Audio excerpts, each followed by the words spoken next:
వ్యక్తి ప్రాణాలను కాపాడిన 108 సిబ్బంది.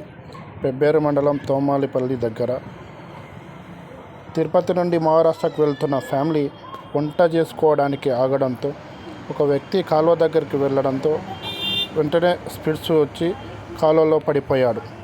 ఒకతను చూసి వెంటనే 108కి సమాచారం ఇవ్వడంతో 108 సిబ్బంది ఖాజా మాసుంబాబా ఇద్దరు అక్కడికి చేరుకొని ఎంతో రిస్క్ చేసి మరి అతని ప్రాణాలు కాపాడి వనపర్తి ఏరియా హాస్పిటల్కు ప్రస్తుతం తరలించామని 108 సిబ్బంది వాళ్ళ ఫ్యామిలీ తెలియజేశారు.